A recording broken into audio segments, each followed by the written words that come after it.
저는 순자, 67세이고 수술로 인해 몸이 약해졌습니다. 길거리에서 제 가방을 찾았어요. 쪽지에는 다른 곳을 찾아보세요 라고 적혀 있었고 사인은 제 며느리였습니다. 저는 미소를 지으며 은행에 전화를 걸었고 그들에게 아무것도 남기지 않았습니다. 제 이야기를 계속하기 전에 여러분이 어디에서 보고 계신지 알고 싶어요. 댓글에 위치를 남겨주세요. 더 많은 배신당한 어머니가 더 강하게 일어서는 이야기를 원하신다면 좋아요와 구독을 눌러주세요. 다음에 무슨 일이 일어났는지 보면 왜 어떤 자식들에게는 아무리 희생해도 충분하지 않은지 알게 될 거예요. 저는 그 집에서 3년을 살면서 가진 것을 모두 바쳤고 그동안 할인의 어머니는 여왕처럼 대접받았죠. 스파데이에 운전기사까지 붙여주고 가족 SNS에 길게 칭찬글을 올리고 명절마다 식탁 맨 앞자리에 앉히는 동안 저는 아이들과 남겨져 내가 초대받지도 못한 식사를 만들고 사용도 못하게 하는 욕실을 닦아야 했어요. 할인은 자기 어머니가 더 섬세한 필요가 있다고 했죠. 태연이 할인 어머니가 발목을 삐었을 때는 비행기표까지 결제해주면서 저는 폐렴에서 회복 중일 때도 병원에 걸어서 가라고 했고 차 좀 태워달라고 하니 요즘 사정이 빠듯해요. 엄마. 이해해 주세요. 라고 했습니다. 할인 어머니의 허리 통증을 위해 리클라이너 의자를 주문한 날, 저는 소파에 앉았다고 할인에게 혼나야 했어요. 쿠션이 다른다며 앉을 곳이 필요하면 접이식 의자를 사라고 했죠. 하지만 저는 그들이 생각한 것만큼 무력하지 않았어요. 그 주에 조용히 제 연금 잔액을 태연이 연결해둔 은행 계좌에서 모두 옮겼고 나중에 태연이 휴대폰으로 자동이체가 처음으로 실패한 걸 확인하며 찡그리는 걸 보고 혼자 웃었습니다. 아무 설명도 하지 않았고 재정 정리를 해야 해서 라고만 했어요. 그가 제 눈을 피하는 걸 보니 무슨 뜻인지 정확히 아는 듯 했습니다. 그들은 가족 사진에 할인의 어머니를 꼭 넣고 할인과 아이들과 맞춘 옷까지 선물하면서 저는 사진에서 잘리거나 순자 어머님, 손이 제일 안 떨리시니까 사진 찍어주세요 라는 말을 들었습니다. 할인이 어머니와 스피커폰으로 웃으며 제가 전액 부담한 게스트 욕실 리모델링이 얼마나 예쁜지 얘기하는 걸 들었지만 저는 거기에 세면도구를 두지 말라고 했어요. 방문객들이 보기 싫다나 뭐라나. 태연이 어느 날 낮은 목소리로 덜 요구가 많으셔야 해요 라고 했던 것도 잊을 수 없습니다. 할인 가족만 초대한 식당 저녁에 같이 가도 되냐고 물었을 뿐인데 집에 혼자 남아 국한 그릇으로 그들이 돌아오길 기다렸고 할인은 어머니에게 진짜 가족이 함께해서 얼마나 좋았는지 떠들어댔지요. 하지만 저는 이미 서류, 은행 명세서, 영수증, 태연이 임시가사비, 명목으로 돈을 요구했던 문자 캡처까지 모으기 시작했어요. 언젠가 제가 얼마나 주었고 얼마나 적게 받았는지 증명해야 할 날이 올 걸 알았으니까요. 할인이 한숨 쉬며 순자 어머님, 방이 곧 필요해요. 이제 충분히 계셨어요. 라고 한 대화도 몰래 녹음해 두었습니다. 그들은 할인 어머니에게는 비싼 태블릿을 사주며 매일 영상통화하게 하면서 저는 태연 컴퓨터로 이메일을 확인했다는 이유로 시스템이 혼란스러워진다 며 혼냈습니다. 할인 부모님 결혼기념일에는 연회장을 빌리고 라이브 밴드까지 불러 서프라이즈 파티를 열었지만 제 생일은 마트 케이크와 생일 축하해요. 엄마 한마디로 태연이 문을 나섰죠. 하지만 저는 이미 작은 방법으로 제 권한을 되찾기 시작했어요. 할인이 몰래 쓰던 제 신용카드 부가카드를 해지하고 은행 온라인 로그인도 2단계 인증으로 바꿔버렸죠. 처음 결제가 거절될 때 할인 얼굴이 굳는 걸 봤고 할인이 고장 좀 고쳐달라고 태연에게 말했지만 저는 아무 말도 안 했기에 태연도 어깨만 으쓱했어요. 그들은 제가 투명인간인 줄 알았지만 저는 모든 모욕, 무시, 빠져나가는 돈 하나하나를 기록했고 언젠가는 그들에게 접근, 편안함, 통제력을 잃는 게 어떤 의미인지 알게 해주겠다고 조용히 결심했습니다. 그날은 수술 후 돌아와 베란다에 쓰레기처럼 놓인 제 가방을 본 순간 시작됐어요. 택시 뒷좌석에서 가방을 꼭 쥐고 앞만 보며 그 집에서 당한 모든 굴욕을 떠올렸습니다. 분노를 잊지 않고 다음 계획을 세워야 했으니까요.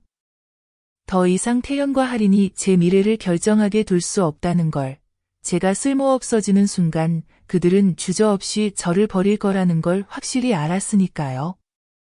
그들은 할인 가족을 명절, 생일, 주말 브런치까지 다 불렀지만 저는 식탁에 사람이 많으면 아이들이 힘들다 며 할인이 보이지 말라고 했고 태연은 한 번도 저를 변호하지 않았어요.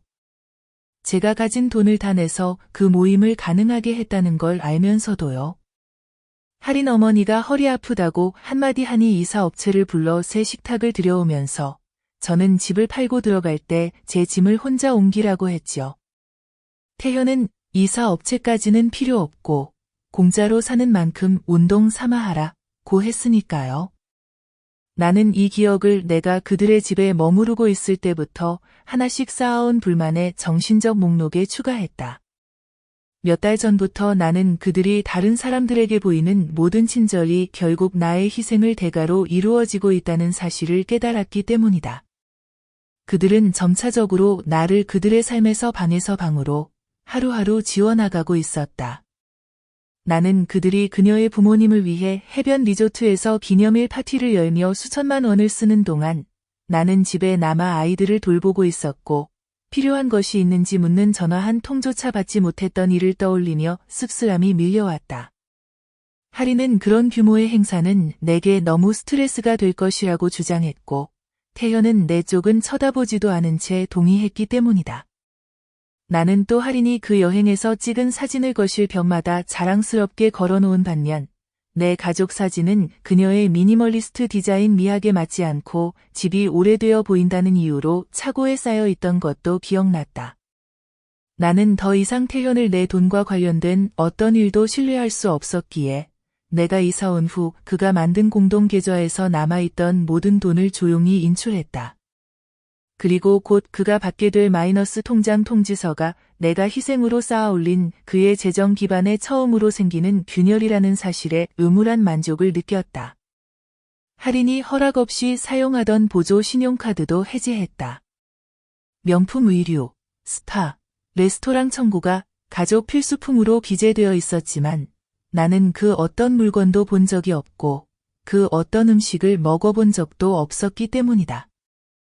태연이 한때 의료 응급 상황에 대비해 내 재정 문제를 단순화한다는 명목으로 위임장에 서명하라고 설득했던 것을 떠올리고 이제 그의 나에 대한 걱정이 남은 내 재산을 통제하려는 의도였음을 깨달아 은행에 전화해 내 계좌에 사기 경보를 걸었다.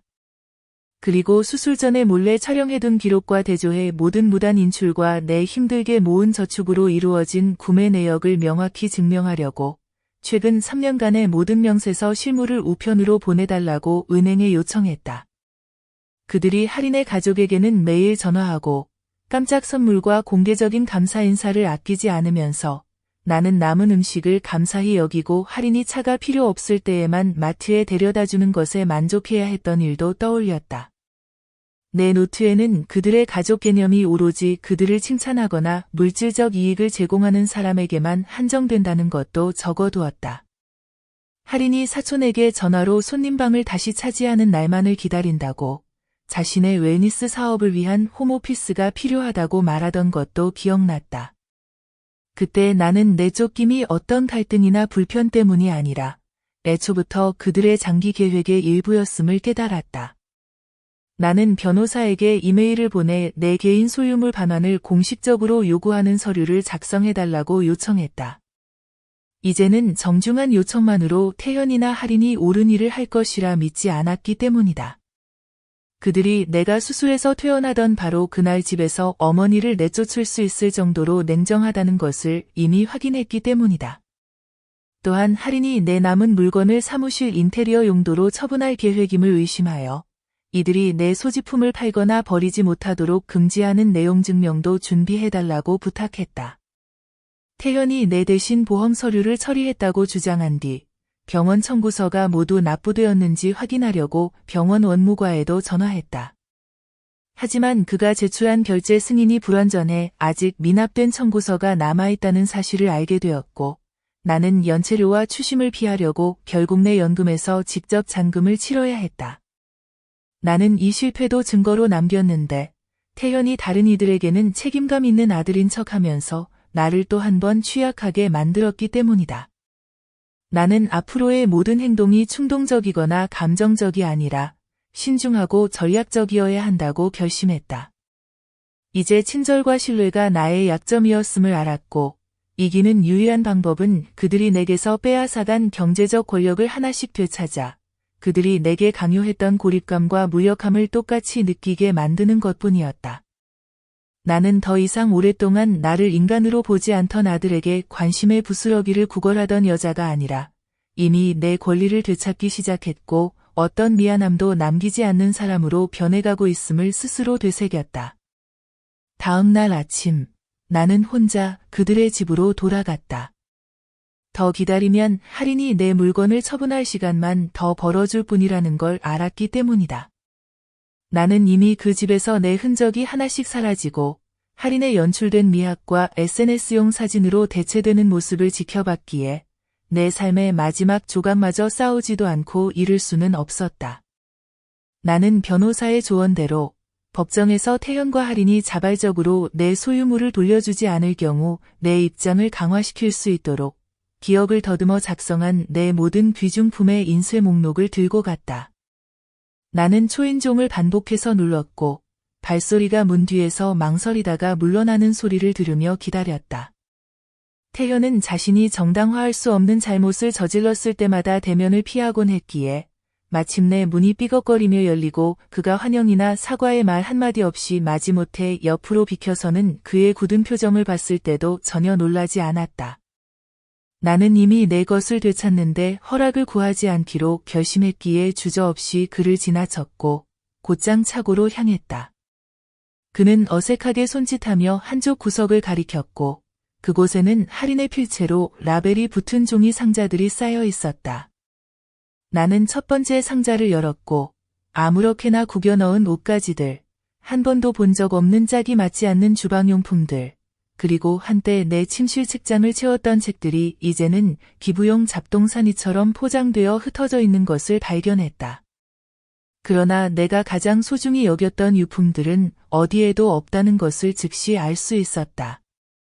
동건의 시계는 사라졌고 어머니의 금팔찌도 없었으며 40년 가족의 추억이 담긴 사진 앨범들도 찾을 수 없었다.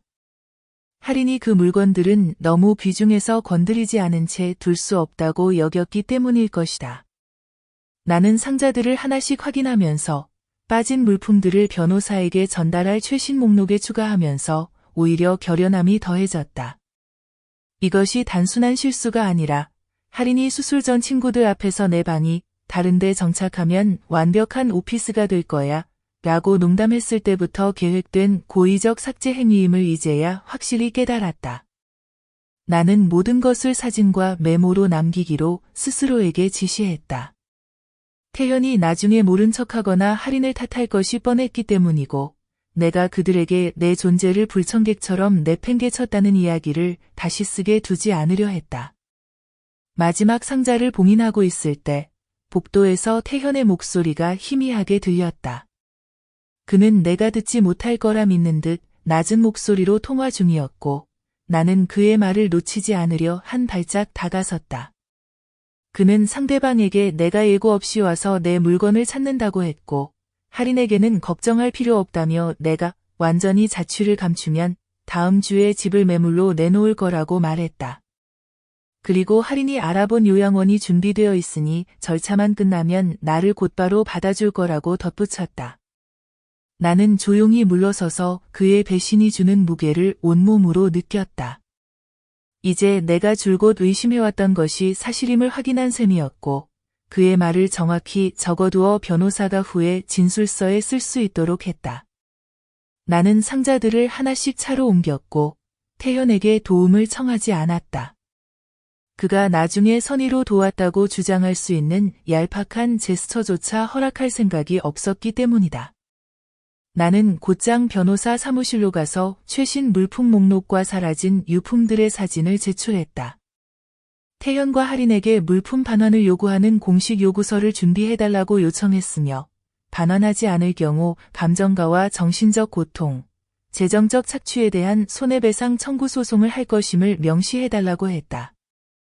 또한 내 재정 기여가 법적으로 정산될 때까지 집을 매각하거나 소유권을 이전하지 못하도록 임시 금지 명령도 함께 요청했고, 그 사이에 자산을 처분하려는 시도는 모두 고의적 사기로 간주해야 한다고 덧붙였다.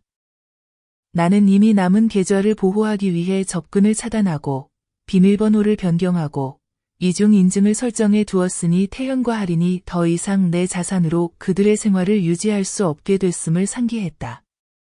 그리고 앞으로 내가 하는 모든 행동은 그들이 결코 다시는 내 희생 위에 쌓은 안락함을 누리지 못하게 하겠다고 결심했다. 나는 더 이상 그들이 내 삶의 조건을 정하게 두지 않기로 했다. 그들이 내게 보여준 것은 그들의 눈에 나는 어머니도 할머니도 아닌 그저 자신의 안락과 성공을 위한 디딤돌일 뿐이라는 사실이었다. 나는 그날 밤 내내 잠긴 서랍에 보관해둔 모든 금융 서류와 수술 전 몇 달간 태현의 공동 계정에서 조용히 캡처해둔 모든 스크린샷을 검토했다. 내가 가족이라는 명분 아래 얼마나 신뢰를 악용당하고 자원을 소진당했는지, 내 존재가 그저 관리해야 할 불편한 짐으로 여겨졌는지 입증할 충분한 증거가 필요했기 때문이다. 나는 내 집을 판 돈에서 사용된 18만 5천 달러, 태현이 내 이름으로 등록한 공과금, 할인이 가족 예산의 균형 유지를 위해 내 연금으로 구매하라고 강요했던 식료품과 생활용품 등 내가 부담한 모든 비용을 빠짐없이 적었다. 그리고 할인이 내 신용카드로 무단 결제한 명품 핸드백, 웰니스 리트릿, 고가의 가구 등 아이들의 복지를 위한 필수 투자라 주장했던 사치품 내역도 모두 목록에 추가했다. 그 명세서 사본을 변호사에게 보내 그녀가 당국에 제출할 사기 신고서에 포함시키도록 했다. 저는 제 금융상담사에게 전화하여 남아있는 자산을 모두 다른 은행에 완전히 새로운 계좌로 이체하라고 지시했습니다. 왜냐하면 태현이 여전히 기존 계좌에 대한 접근 권한을 일부 가지고 있을 수 있다고 의심했기 때문이며 그녀에게 제 사회보장번호로 시도되는 모든 거래에 대한 알림을 설정해달라고 요청했습니다. 저는 태현이 한때 제가 폐렴에서 회복하는 동안 자신의 재량으로 제 재정을 간소화할 수 있도록 위임장에 서명하라고 제안했던 일을 떠올렸고 그것이 저를 제 돈과 결정에서 고립시키는 그들의 장기적인 패턴과 완벽하게 맞아떨어진다고 생각해 강압의 잠재적 신호로서 메모해 두었습니다. 또한 그들이 제게는 호수 별장 여행에 차에 자리가 없다고 할인이 말하며 가족의 휴가비를 대신 내면서도 제 의료적 필요로 가족에게 부담을 주지 말고 쉬라고 했던 점을 불만 목록에 추가했습니다.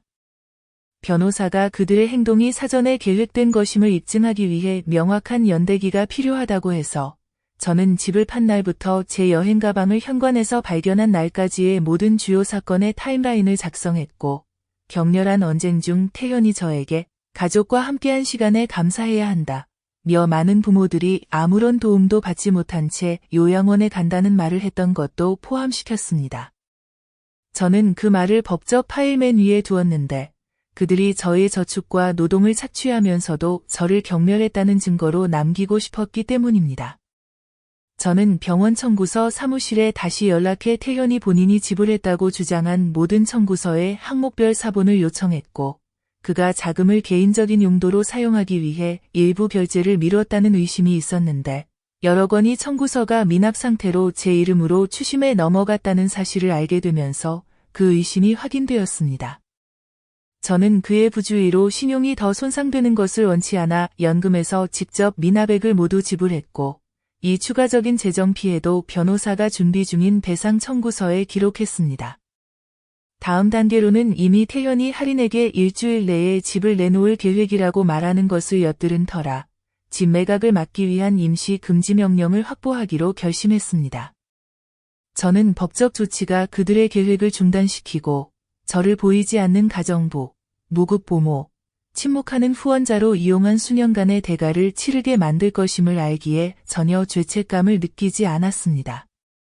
이미 계좌를 되찾고 신용카드 접근을 취소했으며 그들이 숨기려 했던 모든 배신을 문서로 남겼다는 것을 스스로 상기했고 이것이 제가 무자비하게 이길 더 큰 싸움의 시작일 뿐임을 알았습니다. 법적 서류를 마무리한 다음 날 저는 혼자서 법원에 운전해 가서 금지명령 신청서를 직접 제출하고 그 과정이 제 희생 위에 구축된 태현과 할인의 안락함과 통제력을 하나씩 박탈해가는 모습을 제 눈으로 확인하고 싶었습니다. 저는 서류에 서명해 접수원에게 제출했고 금지명령이 제 투자 문제 해결 전까지 집과 관련된 어떤 매매, 이전, 금융거래도 막는다는 점을 확인받았습니다. 이제 그들이 호수 별장에서 꿈꾸던 집들이 파티 대신 변호사와의 불안한 미팅으로 대체될 것이라는 사실에 씁쓸한 만족감을 느꼈습니다. 이어서 각 유틸리티 회사에 연락해 태현이 저를 내쫓은 뒤에도 미납요금을 제 이름으로 계속 처리해왔다는 사실을 알게 되어 해당 주소와 연관된 모든 계정에서 제 이름을 삭제해달라고 요구했고 추가 신용 손상을 막기 위해 제 이름으로 된 계정은 모두 해지하라고 지시했습니다. 그들이 자신의 깨끗한 재정 기록을 지키면서도 제 이름 아래로 잔고를 쌓이는 것을 주저하지 않을 것임을 알았기 때문입니다. 변호사가 설명했듯 작은 배신 하나하나가 법정에서 우리의 주장을 강화할 노인 학대의 큰 이야기로 이어지기에 이 증거도 파일에 추가했습니다. 연금 명세서를 다시 확인하다가 제가 승인한 적 없는 소액의 반복 출금이 여러 차례 있었고 이는 태현이 가계 기여금 이라는 명목으로 오직 자신만 접근할 수 있는 계좌로 매달 수백 달러씩 자동이체를 설정해 둔 것임을 깨달았습니다. 저는 모든 거래 내역을 스크린샷과 날짜까지 기록해 사기 조사에서 변명의 여지가 없도록 했습니다. 은행에는 해당 주소와 연관된 모든 자동이체를 차단하도록 지시했고 더 이상 그의 선택에 대한 결과로부터 그를 보호할 생각이 없었기에 태현을 재정적 학대 혐의로 공식적으로 신고했습니다.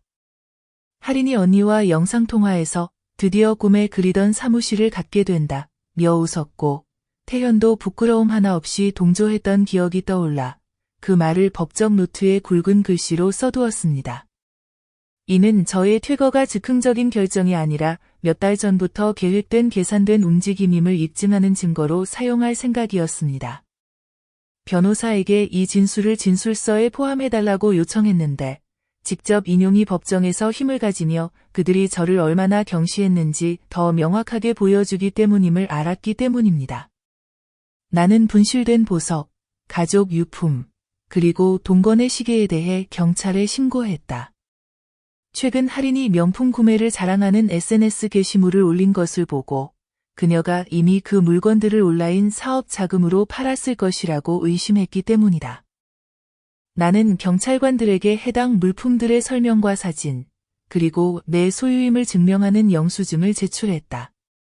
나는 침묵이 그들을 더 대담하게 만들지 않도록 결코 조용히 물러서지 않기로 했고 그들이 자신들의 행동이 얼마나 지나쳤는지 깨달았을 때 조용히 용서해주는 부모도 없을 것임을 결심했다.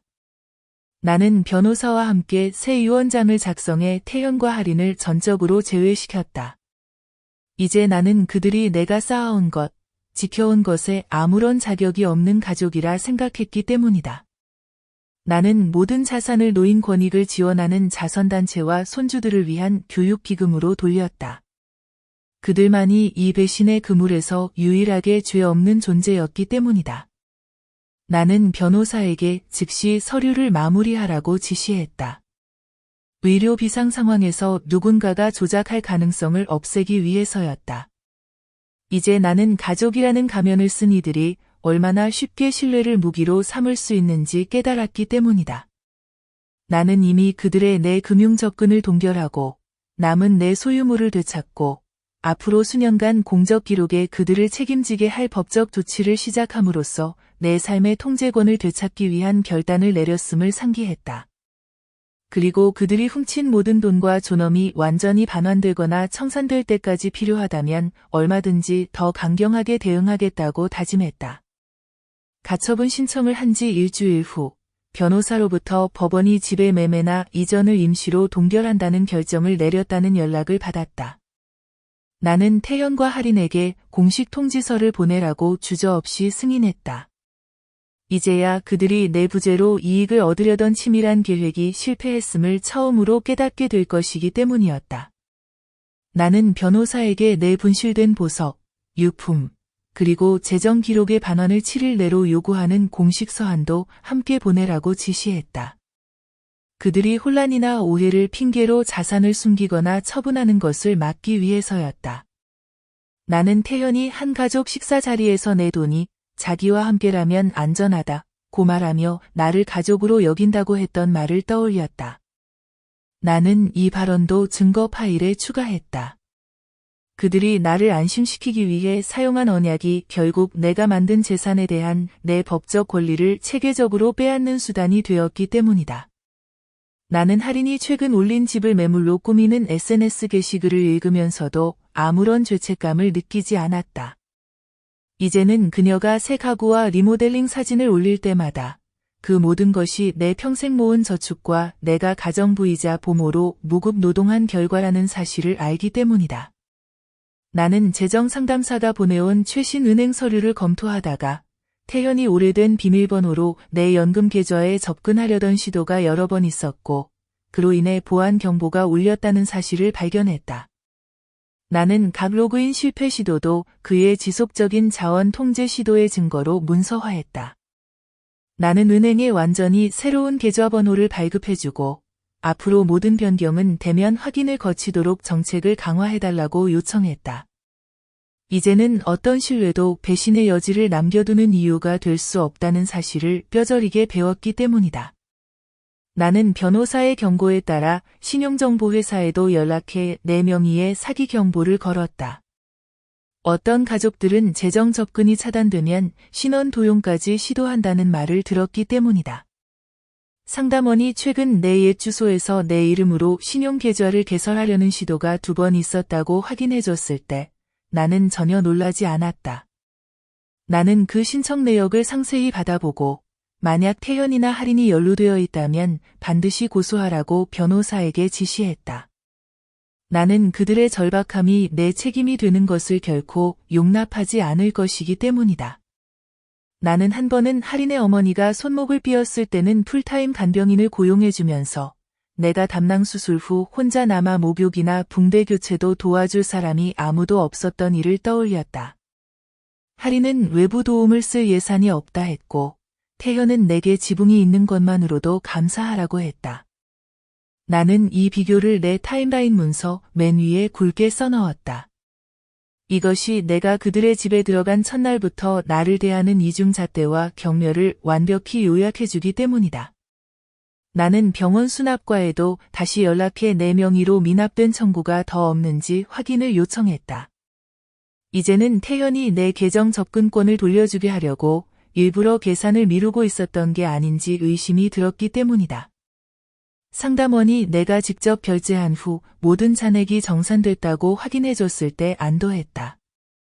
나는 이 사기 행각의 세부 내용도 변호사에게 제출할 사건 요약에 추가했다. 이는 또 다른 재정적 통제와 감정적 조작의 단면을 보여주었기 때문이다. 나는 태연이 돈, 돌봄, 또는 집안 기여와 관련해 나에게 보냈던 모든 문자, 음성 메시지, 이메일을 일일이 검토해 하나의 파일로 정리했다. 변호사가 명확한 소통 기록이 내 참여가 자발적이었다거나 내 재정 지원이 선물이었다는 그들의 주장을 반박하는 데 도움이 될 것이라 설명해 주었기 때문이다. 그가 내 집 매각 대금 서명에 대해 걱정하지 말라고 하며 모든 것을 처리하겠다 고 했던 말을 떠올렸다. 나는 그 문구를 증거 목록에 대문자로 적어두었는데 그것이 법정에서 우리의 주장의 핵심이 될 것이었기 때문이다. 나는 이미 그들의 내 재정 접근을 차단했고 그들의 사기 행위를 법적 기관에 폭로했으며 집 매각을 통한 이익을 차단했다는 사실을 상기하며 앞으로 내가 취할 조치는 그들이 빼앗아간 모든 돈과 요구했던 무급 돌봄 시간까지 전액 반환을 청구하는 것임을 다짐했다. 수년간의 체계적인 지우기와 착취를 견딘 후 부분적인 정의에 만족하지 않을 것이었기 때문이다. 가처분 통지서가 전달된 지 이틀 후 내 휴대폰 화면에 태현의 이름이 깜빡이며 전화가 왔으나 나는 그의 미리 준비된 변명이나 피상적인 사과에 더 이상 관심이 없어 음성사서함으로 넘겼다. 법원이 이제 그가 나를 무력한 불편함으로 치부할 수 있는 힘을 빼앗았기 때문이다. 나는 그의 말을 기록하기 위해 나중에 메시지를 들었고 예상대로 그는 잘못을 인정하지 않고 곧장 내 앙심 어린 행동, 이 그들의 진매각을 위태롭게 하고 할인의 사업 확장 계획을 미루게 만든다고 불평했다. 나는 녹취를 저장해 변호사에게 전달했다. 변호사는 그들이 나를 비합리적으로 몰아가려는 시도가 모두 착취 책임 회피를 입증하는 자료가 될 수 있다고 조언했기 때문이다.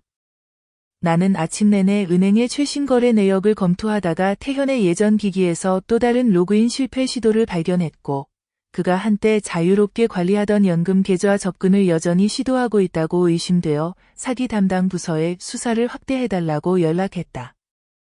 변호사의 설명에 따라 관계가 파탄난 후에도 내 재정 접근을 시도한 증거가 손해배상 청구를 강화한다는 것을 알았기에 이 침해 사실에 대한 공식 서면 보고서를 요청했다. 할인이 한때 언니에게 내가 집에서 너무 많은 공간을 차지한다고 불평했던 일이 떠올랐다. 나는 좁은 다용도실을 개조한 방에서 잠을 자고 그녀의 어머니는 전용 욕실과 워크인 옷장이 딸린 스위트룸을 사용했음에도 불구하고 말이다. 나는 이것을 정서적 학대 목록에 추가했다. 그들이 집안에서 나를 점점 더 축소시키려 했고 내가 내 필요를 주장할 권리가 없다고 믿게 만들려는 계산된 노력이었기 때문이다.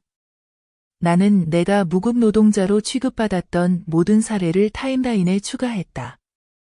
집 청소에 보낸 시간부터 친구들과 외식하는 동안 그들의 아이들을 돌보느라 밤을 새운 수많은 날들까지, 그리고 이 노동의 보수적 가치를 산출해 반환 청구서에 포함시켰다. 태현이 한 번은 할인의 요가 수련회 일정이 이미 잡혀 있고 아이들을 돌볼 사람이 없다며 내 진료 예약을 위해 하루 쉬겠다는 내 요청을 이기적이라고 했던 말을 떠올렸다. 나는 이 발언도 기록했다. 내 시간과 건강이 그들의 삶에 완전히 종속된다는 그들의 인식을 보여주었기 때문이다. 또한 그들은 그녀 가족의 작은 기여도 칭찬하면서 내 희생은 당연한 의무로 여겼던 점도 적어두었다. 이제야 이 지속적인 평가절하가 결국 나를 쫓아내기 위한 정당화 전략이었음을 알게 되었다. 나는 변호사에게 태현과 할인에게 기한 내에 재산 요구에 응하지 않으면 즉시 민사소송으로 넘어갈 것임을 알리는 서한을 작성하라고 지시했고 유산과 보석이 온전하게 반환되지 않으면 절도 혐의로 형사고발도 승인했다. 나는 이전에 제출한 경찰 신고서를 검토하고 귀중품의 추가 사진과 영수증을 제공했다. 할인이 온라인 중고 거래나 전당포를 통해 그것들을 팔려고 할 경우 거래가 그녀와 연결될 수 있도록 기록을 남기기 위함이었다. 나는 보험사에 연락해 내 이름이 해당 주소의 주택보험에서 완전히 삭제되었는지 확인했고 더 이상 내가 거주하지 않는 집에 대한 손해나 청구에 책임을 지지 않겠다는 의지를 밝혔다. 이 변경 사항에 대한 서면 확인도 요청했다. 또한 이전에 태현이 책임 변경 사실을 알리지 않아 연체 잔액이 내 이름으로 남아 있었던 전기, 수도 등 공과금 업체에도 연락해 계좌 해지 증명을 요구했다. 이는 나에게 다시 납부 압박을 가하기 위한 수단이었기 때문이다. 나는 이미 내 금융 계좌에 대한 통제권을 회복했고 그들이 집을 통해 이익을 얻는 것을 차단했으며 반환 청구를 위한 빈틈없는 증거를 쌓기 시작했다는 사실을 되새겼다. 앞으로의 계획은 그들이 다시는 내 이름, 자원, 이력을 자기들 편의에 이용하지 못하도록 하는 데 집중할 것이다. 그들의 배신이 내 삶의 나머지를 규정하도록 두지 않을 것이기 때문이다. 요구 서한의 기한이 지나고도 태현과 할인에게서 아무런 응답이 없자 나는 변호사에게 내 금전적 기여금 전액 반환과 정서적 고통에 대한 손해배상을 청구하는 민사소송을 제기하라고 지시했다. 이제 나는 그들의 침묵이 협상 전략이 아니라 결과를 지연시키고 내 희생 위에 편안한 삶을 유지하려는 의도적 선택임을 분명히 알게 되었기 때문이다. 저는 필요한 진술서를 작성하고 무단 신용카드 사용, 공과금 청구서, 그리고 그들의 집에서 3년 동안 제가 수행한 무급 노동 시간에 대한 추가 서류를 제출했습니다.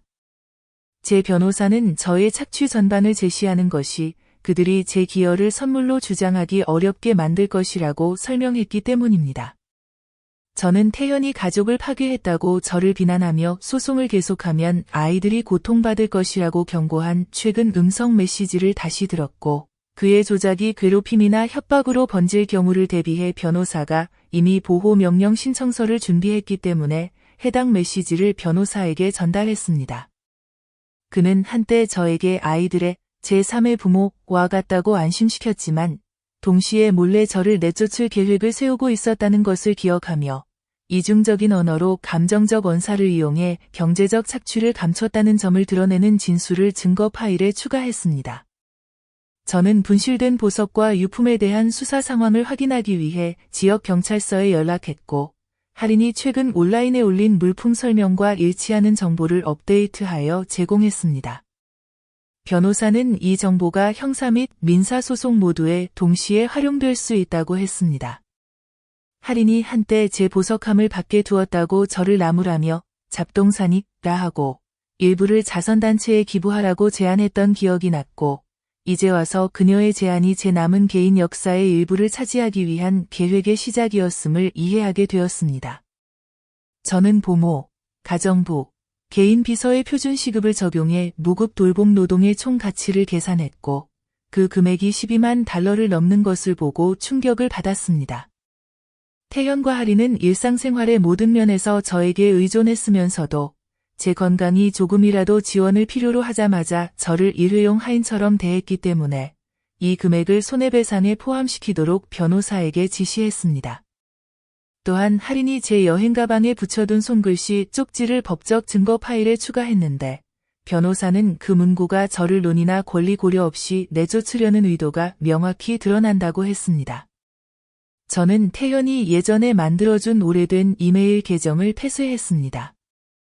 여전히 로그인 정보를 알고 있을 것 같았기 때문이고, 앞으로 사생활 침해를 막기 위해 2단계 인증을 연동한 새로운 이메일을 만들었습니다. 또한 태연이 요금 정산을 간단히 하겠다며 제 휴대폰을 가족 요금제에 넣자고 제안했던 기억이 나서 독립성에 대한 통제 시도였음을 깨닫고 이동통신사에 연락해 계정번호와 PIN을 변경했습니다. 변호사는 경제적 학대자가 다른 소득이 막히면 정부 혜택을 가로채려 시도할 수 있다고 경고했기에 사회보장 계정을 온라인으로 확인해 최근 예금 계좌 정보 변경 시도가 없었음을 확인했고, 모든 변경은 신분증 지참 방문 시에만 가능하도록 요청했습니다. 저는 추가 피해를 막으려면 모든 조작과 통제의 가능성을 미리 대비해야 한다는 것을 이제 이해했기에 이런 예방 조치를 점점 늘려갔습니다. 이미 제 재정 접근권을 회복했고 그 진매각을 동결하는 법원 명령을 받았으며 태연과 할인을 상대로 민사와 형사소송을 모두 시작했다는 점을 스스로 상기시키며 이제 다음 계획은 그들로부터 완전히 독립된 미래를 세우는 데 집중하겠다고 다짐했습니다. 그들의 배신이 제 인생의 마지막 장이 되도록 두지 않을 것입니다. 민사소송 제기 3주 후 태연과 할인이 마침내 변호사를 선임하고 모성애에서 비롯된 자발적 선물이었다며 제 경제적 기여를 부인하는 답변서를 제출했다는 통지를 변호사로부터 받았습니다. 저는 모든 송금, 영수증, 진술서를 꼼꼼히 기록해 두었기에 그들의 주장이 책임 회피를 위한 계산된 거짓말임을 입증할 수 있다는 확신으로 변호사에게 전면적 자료 공개를 진행하라고 지시하는데 주저함이 없었습니다. 저는 태연이 집에 투자해줘서 고맙다 고 명확히 표현한 문자 메시지, 할인이 당신이 다른 곳에 정착하면 당신 방을 내 사무실로 쓸 계획이라고 밝힌 이메일 등 수백 쪽의 증거 문서를 검토하며 이 자료들이 법정에서 그들의 주장을 무너뜨릴 것임을 알았습니다. 경찰서에 다시 연락하자 분실된 보석 수사 결과 전당포 주인이 CCTV로 할인을 확인했다는 사실을 알게 되었고 즉시 변호사에게 이 정보를 전달했습니다. 이는 형사고소를 뒷받침할 직접 증거이자 민사 청구를 강화할 수 있는 자료였습니다. 할인이 저녁 식사 자리에서 낡은 물건 재활용하는 걸 좋아한다 고 무심코 말했던 기억이 떠올랐고 이제 그녀가 말한 재활용, 이 사실은 저희 유품을 자신의 이익을 위해 팔려는 의도였음을 깨달았습니다. 태현의 변호사로부터 합의 요청 서한을 받았으나 제 경제적 기여의 절반도 채 되지 않을 뿐 아니라 무급 돌봄이나 정신적 피해에 대한 언급조차 없는 금액이었기에 변호사에게 첫 제안을 거절하라고 지시했습니다. 나는 더 이상 미안함을 느끼지 않았다. 이미 너무 오랜 세월 동안 내 건강과 시간, 그리고 저축을 가족을 위해 희생해왔지만 그들은 나를 단지 착취하고 버릴 자원으로만 여겼기 때문이다.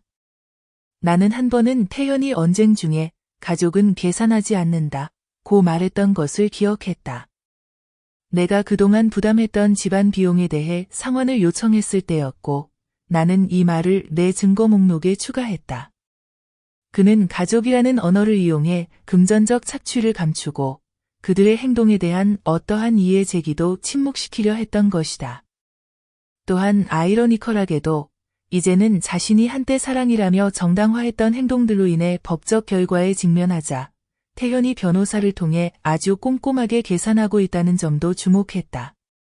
나는 내 모든 남은 자산이 안전하게 보관되어 있고 적당한 이자를 발생시키고 있는지 재정 상담가에게 확인을 요청했다. 이 법적 싸움이 끝나면 그 돈으로 다시는 누구의 약속이나 승인에 의존하지 않아도 되는 곳에서 새롭게 시작하기로 결심했기 때문이다. 또한 현재의 예산도 함께 검토해달라고 요청했다. 혹시라도 소송이 몇 년이 걸리더라도 내 독립을 유지할 수 있도록 준비하기 위해서였다. 다시는 준비 없이 혹은 취약한 상태로 잡히지 않겠다고 다짐했다. 나는 이미 태현과 할인이 집을 팔 수 있는 권한을 박탈했고 내 보석을 훔친 사실을 경찰 수사로 밝혀냈으며 그들의 배신을 공개적으로 드러내는 민사재판의 현실을 직면하게 만들었음을 상기했다. 앞으로의 모든 조치도 같은 집요함으로 진행할 것이라 결심했다. 부분적인 정의나 상징적인 사과로는 결코 만족하지 않을 것이기 때문이다. 나는 법정에 제출할 진술서를 준비했다. 그들의 행동이 내게 끼친 감정적 고통, 혼자 수술을 회복해야 했던 신체적 부담, 내 소지품과 함께 거리로 내몰렸을 때의 굴욕, 그리고 그들이 만든 수년간의 경제적 불안이 계속되는 불안감까지 모두 담았다. 변호사에게 이것을 손해배상 청구의 일부로 제출하라고 지시했다. 내 인생에 그들의 선택이 남긴 영향을 기록에 남기고 싶었기 때문이다. 나는 내 법적 전략의 모든 세부 사항을 검토하며 태현과 할인이 내가 잃은 모든 시간, 모든 돈, 그리고 빼앗긴 존엄의 순간들을 뼈저리게 느낄 때까지 계속 밀고 나가기로 결심했다. 소송이 시작된 지 6개월 후 변호사는 태현과 할인이 조정에 동의했다고 알려왔다. 그들의 변호사 역시 금전적 학대, 절도, 정서적 방임에 대한 증거가 본격 재판의 엄격한 검증을 견디지 못할 것이라 판단했기 때문이었다. 나는 반드시 중립적인 장소에서 양측 모두 법률 대리인과 함께 진행된다는 조건 하에만 조정에 응했다. 추가적인 조작이나 거짓 화해가 일어날 가능성을 차단하기 위해서였다. 나는 제한된 합의 금액을 검토하고 처음 제안은 즉시 거부했다. 내 모든 금전적 기여, 돌봄 노동의 가치, 할인이 자기 이익을 위해 팔아버린 대체 불가능한 유품의 가치를 전혀 반영하지 않았기 때문이다. 태현이 한때 돈이 전부는 아니야 라고 말했던 것도 떠올랐다. 내가 그들의 집에 투자했던 저축에 대해 물었을 때였다. 나는 그 말을 내 법적 노트에 적었다. 평생 안정을 위해 고생한 적 없는 사람만이 수십 년의 노동과 희생의 가치를 그렇게 가볍게 무시할 수 있다는 사실을 상기하기 위해서였다. 나는 가족이라는 이유로 내 요구를 누그러뜨릴 의무가 없음을 다시 한번 다짐했다. 나를 아무런 망설임 없이 내쫓은 사람들은 내가 집 앞에 짐을 내려놓고 문을 잠근 순간 스스로 가족이라 부를 권리를 포기한 것이다. 조정 과정에서 태현은 내 기여를 사랑의 선물로, 할인은 내 존재가 가족의 화합에 부담이 되었다 고 주장했다. 그러나 내 변호사는 투자로 명시된 은행 이체 내역, 할인이 내가 나가면 집을 어떻게 할지 논의한 문자 메시지, 내 보석 판매와 관련된 경찰 보고서 등 문서화된 증거로 반박했다. 상대 변호사의 주장이 점점 약해져도 나는 동정심을 느끼지 않았다. 내게 정의란 타협 없이 그들에게 책임을 묻는 것임을 알았기 때문이다. 나는 최종 합의서에 서명하기 전 내가 집에 기여한 18만 5천 달러 전액의 상환, 12만 달러가 넘는 돌봄 노동에 대한 보상, 감정가 기준 도난 유품의 배상, 그리고 유기와 금전적 착취로 인한 정신적 손해에 대한 추가 배상이 모두 포함되어 있는지 꼼꼼히 확인했다. 또한 태연과 할인이 앞으로 나에게 직접 연락하지 못하도록 금지하는 조항도 요구했다. 나는 모든 인연을 끊고 남은 인생을 그들의 조작에서 완전히 자유롭게 살기로 결심했기 때문이다. 나는 합의금을 새로 만든 신탁 계좌에 별도로 입금했다. 앞으로의 주거와 건강 관리를 위해 이 신탁을 관리하기로 했고, 내 재정에 다시는 누구도 접근하지 못하도록 했다. 그리고 재정 상담가에게 노인 권익 단체에 자동 기부를 설정해달라고 요청했다. 나의 아픔을 비슷한 배신을 겪는 이들을 위한 보호로 바꾸고 싶어서였다. 조정 테이블을 떠나며 나는 조용한 마무리감을 느꼈다. 정의는 결코 완벽하지 않지만 태연과 할인이 영원히 빼앗았다고 믿었던 힘을 내게 되돌려 주었음을 알았기 때문이다. 나는 그 후 몇 주 동안 정착금으로 일시불로 구입한 작은 아파트에 적응하며 지냈다. 나는 빚이나 누구에게도 의무를 지는 것을 거부했기 때문이다. 그리고 가족에게 배신당한 후 재정적 학대와 법적 문제를 겪는 다른 여성들을 돕기 위해 지역 시니어 센터에서 자원봉사를 시작했다. 나는 매일 아침 더 이상 나에게 일어난 일로 정의되지 않고 앞으로 내 독립성과 존엄성을 되찾기 위해 내가 내리는 선택으로 정의된다는 것을 스스로에게 상기시켰다. 몇 주 후 태연에게서 상처를 줬다면 미안하다는 사과와 함께 그의 재정 상황이 무너져서 돈을 빌려달라는 편지를 받았을 때 나는 그 편지를 열지도 않고 모응답이라고 적힌 폴더에 넣어 서랍장에 잠가두었다. 답장을 해도 이미 치유한 상처만 다시 건드릴 뿐 아무런 의미가 없다는 것을 알았기 때문이다. 나는 그들이 내 개입 없이 자신들의 행동에 대한 책임을 지게 하기로 결심했다. 내 삶을 온전히 되찾는 방법은 그들의 흔적을 모두 지우는 것뿐이라는 사실을 배웠기 때문이다. 나는 배신과 재정적 파탄, 그리고 감정적 버림을 견뎌냈고 그 덕분에 더 강해지고 현명해졌으며 다른 사람들이 차갑거나 용서가 없다고 말해도 단호하게 경계를 세울 수 있게 되었다. 이제 나는 사랑이란 당신을 자원으로 여기는 사람들을 위해 자신의 모든 존재를 희생하는 것이 아니며 가족 위한 평화를 위해 끝없는 무시를 참는 것이 아니라는 것을 이해하게 되었다.